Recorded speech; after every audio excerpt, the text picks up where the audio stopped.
മറ്റു ക്ഷേത്രങ്ങളിൽ കാണാത്ത ഒരു മൂർത്തിയാണ് ഇവിടെ പ്രതിഷ്ഠ ചെയ്തിരിക്കുന്നത്. ദേവിയുടെ സാന്നിധ്യത്തിൽ, ദേവീ സങ്കല്പത്തിലാണ് ഇവിടുത്തെ പൂജാവിധാനങ്ങൾ നടന്നു വരുന്നത്. കന്യാച്ചാവ് എന്ന മൂർത്തിയായിട്ടാണ് ഈ പ്രദേശത്തുള്ളവർ ഇതിനെ വാഴ്ത്തുന്നത്.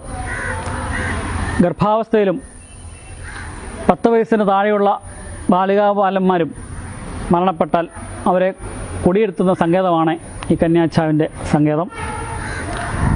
വളരെയധികം മനോവിഷമത്തോടുകൂടി മാതാപിതാക്കൾ എത്തിച്ചേർന്ന് അവരുടെ കുട്ടികളുടെ ഓർമ്മ ദിവസവും മറ്റും പുതുക്കുന്നതും ഈ മൂർത്തിയുടെ മുമ്പിലാണ്. ഈ മൂർത്തി സങ്കേതത്തിൽ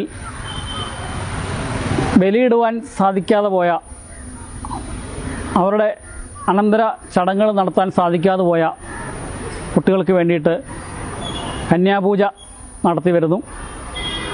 വളരെയധികം ഭക്തജനങ്ങൾ ദൂരദേശത്തു നിന്നും തമിഴ്നാട്ടിൽ നിന്നും എത്തിച്ചേർന്ന് ഈ മൂർത്തിയെ വന്ദിച്ച് അവരുടെ മരിച്ചുപോയ ബാലികാബാലന്മാർക്ക് മോക്ഷപ്രാപ്തി ലഭിക്കുവാൻ വേണ്ടിയിട്ട് ഈ കന്യാച്ചാവെന്ന ദേവീമൂർത്തിയുടെ മുമ്പിൽ സാഷ്ടാംഗം പ്രണമിക്കുന്നു.